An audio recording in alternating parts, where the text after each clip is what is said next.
So high-rise pack is just always going to be kind of in that back entry for the door. I know it's going to be a tough challenge. I mean, I've been talking a lot to people on the team that have done it before.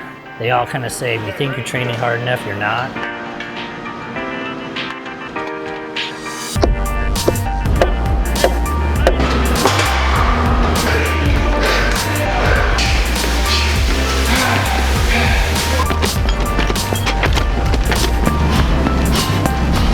Check on the wall.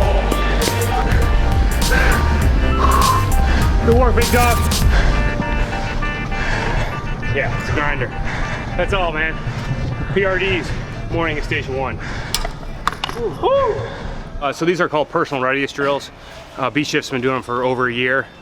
And basically you're just doing, you know, bread and butter type of skills that you could use on the fire ground, you know. Pulling hose, raising ladders, you know, push and pull with a you know, New York hook. So skills that you actually will use. So, and the double benefit is that not only does it get you more job ready, but it does get you ready for the stair climb, because you're in your gear, you're sweating, you get used to the heat. So by the time you know, March rolls around, you know, it's not your second or third time really working hard in your gear.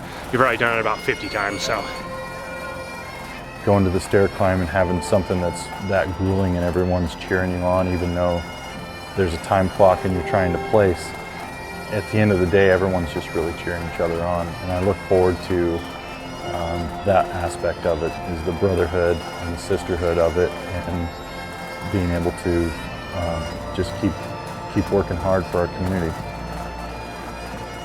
I do think having a specific purpose and honoree just seemed to hit home more of why you were doing the climb and why you were raising money. So there's really nothing that gets you ready. It's just a brutal climb that lasts anywhere from 15 to 20 minutes. And you know, a lot of it's just mental to get through it. And it's just, that's the only thing you gain in the experience, is just maybe the mental capacity of just fighting through basically 12 to 15 minutes of extreme, gruesome exercise. Yeah, go ahead. All right, Glenn.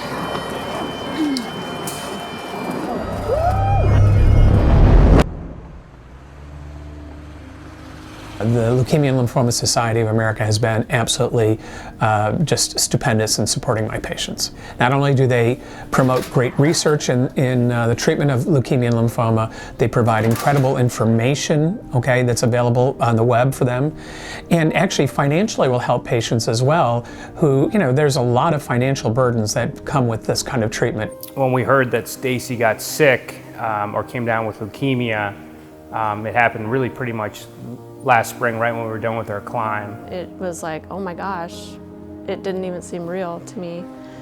And so that's how it started. It was just, immediately my life was changed and impacted in a huge way. She's a teacher, local teacher, has been part of the school district for probably 15, 16 years, really well known and respected. And you know, usually folks in their early 40s don't get leukemia. It's a kind of a children's disease. So it's surprising she got it, but she's a great person to climb for. And as far as the leukemia itself, it's a blood cancer. So it starts in your bone marrow, where basically immature white blood cells that aren't healthy take over the bone marrow, and they wipe out the healthy cells. And so eventually, if it's left untreated, then, you know, your internal body organs will start shutting down. Not all leukemias are curable, not all lymphomas are curable, but most of them are very, very treatable. And the treatment leads to prolonged life and improved quality of life. Yes, some of the treatments are tough. There's no question about it. I'm thinking in my head, chemotherapy, that's not for me. So when I had asked my oncologist, well, what would happen if I don't start treatment? And he said I would probably not be alive in 3 months. This is an area of oncology that I think is very hopeful, and the pace of research has been just amazing. I mean, the things that we know now that we didn't know literally, you know, 2 years ago or 3 years ago are changing people's lives. I'm proud and happy to honor Stacy in this climb, and she's doing well, and I think her success is I think she's going to be successful in her outcome, but I couldn't be happier to climb for her, and I'm looking forward to doing my best.